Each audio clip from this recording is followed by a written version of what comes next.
श्री नर्मदे हर नर्मदे हर नर्मदे हर।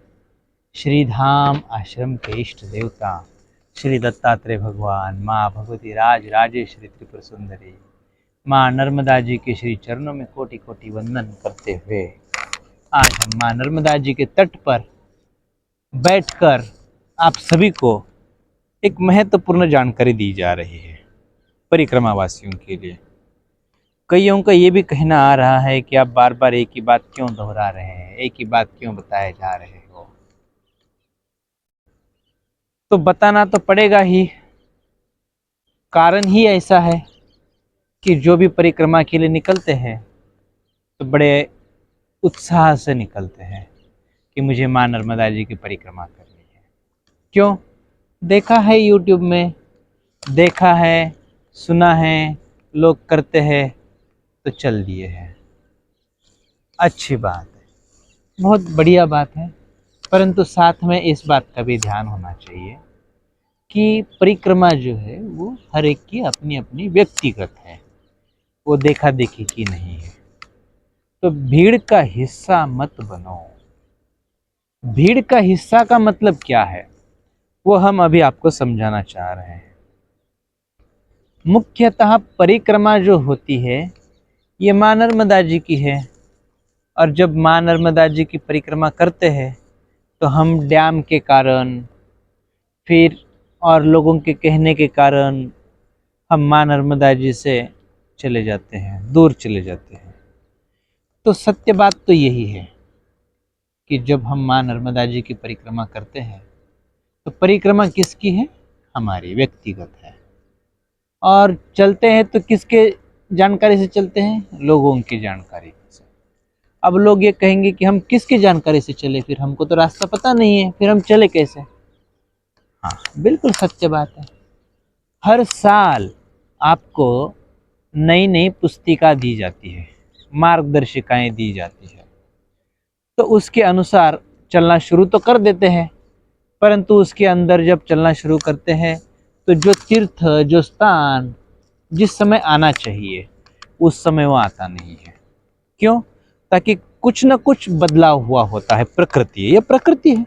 प्रकृति के अंदर हर साल हर महीने में कुछ न कुछ बदल होता है, ताकि ये छोटा सा तो रास्ता नहीं है, और 3800, 3500, 4000 लगभग इतनी परिक्रमा की दूरी है। तो ये दूरी क्यों है? ताकि हमें माँ नर्मदा जी से दूर भेजा जाता है। हम खुद नहीं जाना चाहते, परिक्रमावासी तो अनजान होते हैं, परंतु जिन्होंने परिक्रमाएं की हैं वो हमें बताते हैं कि आप इस मार्ग से नहीं जाना, इस मार्ग से जाना, यहाँ पर जाना, वहाँ पर जाना। तो ऐसे करते करते कईयों ने रास्तों को भटका दिया है। तो हम यात्रा फिर किसकी कर रहे हैं? जिन्होंने मार्गदर्शिका छपवाई है, और उसके अंदर फिर 10 किलोमीटर लिखा है तो हो सकता है वो 7 किलोमीटर पे भी आ जाता है कभी कभी, और कभी कभी लिखा है कि 7 किलोमीटर तो कभी कभी वो 12 किलोमीटर भी नहीं आ जाता, वो मतलब चलना ही पड़ता है, ऐसा भी होता है। तो हमें महत्वपूर्ण बात यह है कि माँ नर्मदा जी की जो धारा है, परिक्रमा जो है माँ नर्मदा जी की करनी है।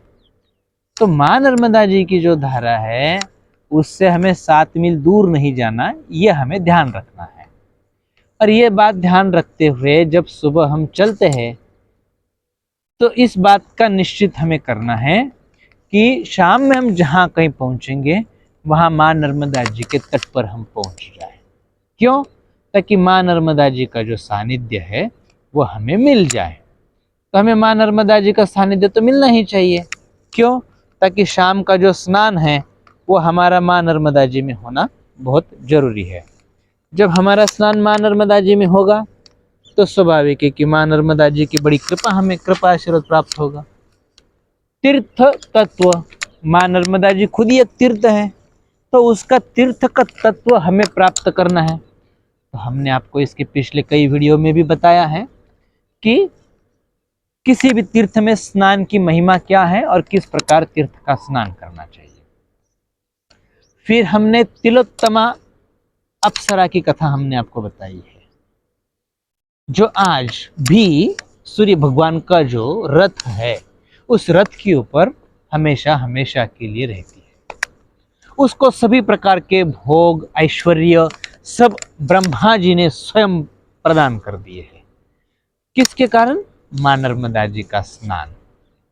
60 साल तक उन्होंने कपिलेश्वर महादेव जो है, कपिल मुनि जी का जो तीर्थ क्षेत्र है, उस तीर्थ में स्नान करने का फल उसको ये मिला है। तो मां नर्मदा जी का परिक्रमा का मुख्य लक्ष्य यही है कि मां नर्मदा जी का सुबह का, शाम का, संध्या का स्नान। अब कभी कभी हम भी स्नान नहीं करते, अभी आज हम भी नहीं कर रहे, बैठे हैं मैया के किनारे तट पर, बिल्कुल ये देखो ये सामने मैया है, बिल्कुल मैया के पास में ही है, पर स्नान नहीं कर रहे। क्यों? ठंडा पानी है, स्वास्थ्य गड़बड़ हो जा रहा है। तो कम से कम हम पंच स्नान कर लेते हैं। हम लोग मां नर्मदा जी का आचमन कर लेते हैं और मां नर्मदा जी से प्रार्थना करते हैं, स्तोत्र पाठ करते हैं। तो इतना तो हमें करना चाहिए। फिर दूसरी बात, रुके तो बस ये किनारे के सामने वाले मंदिर में ही, तो वहां पर महत्वपूर्ण बात यह है कि हमारी आरती जो होती है, हर एक परिक्रमावासी रुकेगा नर्मदा जी के तट पर आरती करेंगे अपने जहाँ आसन लगाया वहां पर। अच्छी बात है, करना ही चाहिए, परंतु साक्षात साकार स्वरूप मां नर्मदा जी को छोड़कर हम वहां जाकर आरती करें, कितपत योग्य लगता है? मतलब देखो, घर में हमारे माता पिता तो है ही, हम आश्रम में साक्षात स्वयं गुरुदेव विराजमान है, और हम उनकी फोटो तस्वीर पूजा मंदिर में रखे हैं और वहां जाके मत्था टेक के आ रहे हैं। हमारे सामने है, हम उनके श्री चरण नहीं छू रहे हैं, हम उनको प्रणाम नहीं कर रहे हैं। अब ये कितपत योग्य लगता है? आप कभी जो परिक्रमावासी हो ना, एक गुरु के स्थान पे स्वयं को देख लो, और कोई अपने शिष्य है और वो अपने आश्रम में ही है, मान लो कि हमारा खुद का आश्रम है और हमारे शिष्य है, और वो हमारा फोटो, हम खुद आश्रम में रह रहे हैं और हमारे उपस्थिति में भी वो हमारे फोटो का ही पूजन कर रहे हैं, हमारे पास नहीं आ रहे। ये हो रहा है जो हम आपको बात बता रहे हैं, ये हम कई सालों सालों से इसकी जागृति करते आ रहे हैं और इसके बाद भी करते रहेंगे कि जहां हम मां नर्मदा जी के तट पर है, उस समय सुबह की शाम की आरती मां नर्मदा जी के तट पर ही करेंगे। पहली बात। दूसरी बात, अभी हमने वर्णन किया था, हम परिक्रमा पुराने लोगों की कर रहे हैं, जिन्होंने हमें बताया इस मार्ग से जाओ, ऐसा करो, वैसा करो, ये करो, वो करो। तो हम परिक्रमा उन मार्गदर्शिका जिन्होंने छपवाई है, या फिर जिन्होंने वीडियो निकाले हैं, या फिर जिन्होंने हमें बताया है, उनकी यात्रा कर रहे हैं। नहीं, बहुत बड़ी भूल है ये। हमें यात्रा ये करनी है कि हमें बस इतना पता होना चाहिए कि हमें पैदल चलते समय मां नर्मदा जी के किनारे से चलना है। हम जिस स्थान पे खड़े हैं, हम इनको पूछेंगे हमें किनारे मार्ग से जाना है, आप हमें रास्ता बताओ। रास्ता कोई नहीं बताता, हमें रास्ता ढूंढना है। देखो, परमात्मा ढूंढने से मिलेगा। हम परिक्रमा में चल दिए हैं तो हम ढूंढने के लिए चले हैं, हम मिला मिलाया नहीं, तो मिला मिलाया वो ये नहीं होगा। हम खुद को ढूंढना चाह रहे हैं, तो जब हम खुद को नहीं ढूंढ पा रहे हैं, मार्ग नहीं ढूंढ पा रहे एक सीधा साधा, तो हम खुद को क्या ढूंढ पाए? विचार करने जैसी बात है, बहुत महत्वपूर्ण बात है। तो जिसके चलते हमें किनारे से ही चलना है, इस बात का हमें ध्यान होना चाहिए। अब किनारे से मतलब ये मां नर्मदा जी हर बस ये पत्थरों में चलना है, ये भी नहीं है। शास्त्र में वर्णित है कि हम मां नर्मदा जी के तट से 7 मील दूरी तक चल सकते हैं, 7 मील दूरी के अंदर चल सकते हैं, उसके बाहर नहीं। अभी 100% लोग जब नानी अंबाजी उत्तर तट पार करते हैं, मतलब हम गरुड़ेश्वर से आगे निकल जाते हैं, तो गरुड़ेश्वर से आगे चलते समय 100% कहीं ना कहीं वो मां नर्मदा जी से 7 मील दूरी के बाहर जा रहे हैं। तो मां नर्मदा जी के परिक्रमा का जो नियम है, वो यहीं पे वो उन्होंने तोड़ दिया है। परिक्रमा कर रहे, परिक्रमा का नियम, बाकी के तो नियम जो है पालन नहीं, वो तो छोड़ दो, बालों को तेल नहीं लगाना, साबुन लगाना नहीं लगाना, कपड़े मैया में नहीं धोना, फिर और भी कई सारे बातें हैं हमारे कारण किसी को कष्ट नहीं हो। ये सब बातें तो इसमें हम वर्णन नहीं कर रहे, ताकि हम खुद ही सुधरे नहीं तो हम लोगों को क्या इस बात का बताएं। पर हमें जो अनुभव मिले हैं वो हम वर्णन कर रहे हैं। तो स्वाभाविक है कि इस बात का हम आप लोगों को ये अज्ञान है, तो जिसको हम लोग आपको बता रहे हैं।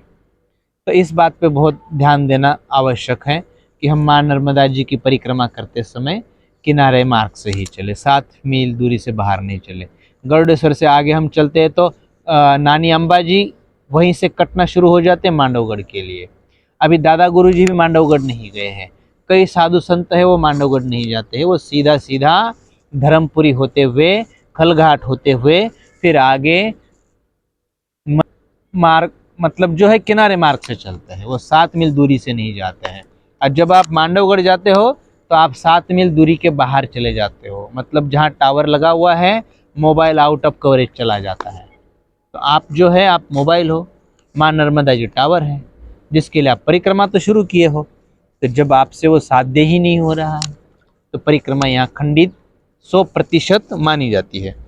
अब कई लोग इसके ऊपर वाद विवादित प्रश्न कर रहे हैं, करेंगे, परंतु देखो हमने इसका उत्तर खोजा हुआ है, हमारे पास इसका उत्तर भी है जो हमने आपको बता दिया है, शास्त्रों में वर्णित है, ग्रंथों में वर्णित है, जहाँ तक उसका प्रमाण भी हमने दिया हुआ है।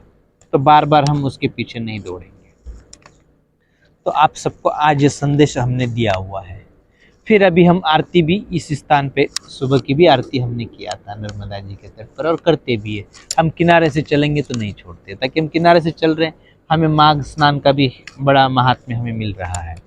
हम और एक बात है कि एक वीडियो जो है हमारा पुराना वीडियो वो भी रिलीज कर रहे हैं, जो हम लोग पिछले परिक्रमा के समय हमारे पास कोई सुविधाएं नहीं थे वीडियो उतारने के लिए, कोई अच्छे कैमरे, कोई अच्छे माइक आदि, साउंड क्लियरिटी हो, फिर ऑडियो क्लियरिटी हो, ये सब सुविधाएं हमारे पास नहीं थी।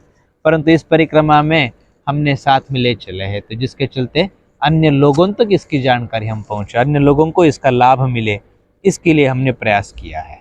तो उसके अंतर्गत हमने पिछले जो वीडियो है उसमें एक वीडियो हमने नहीं दिया था, कईयों के फ़ोन हमें आ रहे हैं हमें मांडवगढ़ जाना चाहिए कि नहीं जाना चाहिए। तो उसके लिए पुराना एक वीडियो हमने लॉक रखा हुआ था। हमने वीडियो तो लिया था, काफ़ी सारे व्यू भी आए थे, लोगों के अच्छे रिस्पॉन्स भी मिले थे, पर हमने उसको लॉक रखा हुआ था ताकि हम जो है उसको पूरी अच्छी तरह से शहानिशा नहीं कर पा रहे थे। पर इस बार हमने उसको अच्छी तरह शहानिशा की है और उसकी हमें पुष्टि भी हुई है, तो जिसके चलते हम अभी उसको रिलीज़ कर रहे हैं। हम जब वहाँ पर पहुँचेंगे उस समय के भी हम आपको महात्म्य तीर्थों के हम दे देंगे, धर्मपुरी के स्थान के। इस समय हम केवल पिछले साल का एक वीडियो रिलीज करने जा रहे हैं, वो आप उसको देख सकते हैं। ये हो गई एक बात। और भी लोगों को जो प्रश्न होंगे, कुछ पूछना हो तो फ़ोन कर सकते हैं, कमेंट्स में पूछ सकते हैं, या फिर फ़ोन करके भी पूछ सकते हैं, जो भी जो जिनको जो लगता है। ताकि बहुत से भक्त ऐसे कि माँ नर्मदा जी के श्रीधाम आश्रम परिवार से जुड़े हुए हैं, देश विदेश से लोग देख रहे हैं, सुन रहे हैं, आप सभी का अभिनंदन है।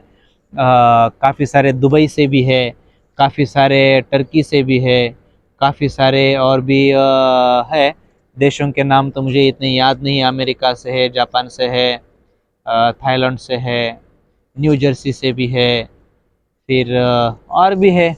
अधिकतर देश विदेश के लोग काफ़ी सुन रहे हैं, उनको भी रुचि बढ़ गई है, और वो भी माँ नर्मदा जी की परिक्रमा करने के लिए माँ नर्मदा जी के पास आ रहे हैं। वो पूरा समय तो नहीं दे सकते, 4 महीने 6 महीने, पर वो यहाँ पे आके उत्तर वाहिनी परिक्रमा तो करने के लिए आ रहे हैं, कर रहे हैं।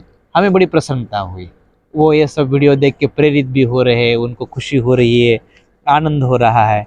और सर्वप्रथम जो है जीवन में उनके शांति दाता का प्रकाश उनके जीवन में आ रहा है, भगवान उनके अंदर वो सद्बुद्धि दे रहे हैं, और माँ नर्मदा जी की इतनी कृपा है कि वो उनको वो दे ही दे देती है, मनोकामना उनकी पूरी कर ही देती है, वो आदि भौतिक जगत की भी क्यों न हो और आध्यात्मिक जगत की भी क्यों न हो। तो हमें बड़ा आनंद आ रहा है माँ नर्मदा जी के तट पर बैठे हुए, काफ़ी देर से, अभी 1 घंटे के करीब करीब हम माँ नर्मदा जी के तट पर ही हैं। शाम का समय हम बैठ जाते हैं, कई लोग तो बस भागना है, अभी भी सूर्यास्त नहीं हुआ है, तो भी चलते चलते, अरे कभी कभी सूर्यास्त का भी तो आनंद लो माँ नर्मदा जी के तट पर बैठकर। आज सवेरे हमने सूर्योदय का भी आनंद लिया है, आज सुबह ने हमने कई बार लिए हैं, परंतु खासकर आज हमने विशेष लिया है माघ मास का षटतिला एकादशी है। तो षटतिला एकादशी की भी हमने बहुत सारी महिमा जो है वो माँ नर्मदा जी का स्नान, तिल मिश्रित जल का स्नान, तिल का सेवन करना आदि आदि, उसका भी हमने काफ़ी अच्छा सा लाभ लिया हुआ है। और बहुत सुंदर आनंद आ रहा है हमें माँ नर्मदा जी की परिक्रमा में। हम उसका आनंद लेते लेते चल रहे हैं, भाग दौड़ नहीं करना है हमें, हमें देखा देखी की परिक्रमा नहीं करनी है। अभी हमें आरती वारती करना है, तो फिर हम अभी आपको नर्मदे हर करते हुए फिर बाकी बाद में, ठीक है।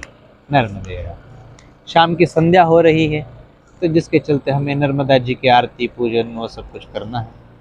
और जल स्तर थोड़ा बढ़ने लग गया है, हम लोग जहाँ बैठे हैं उस स्थान से जल स्तर थोड़ा थोड़ा बढ़ने लग गया है।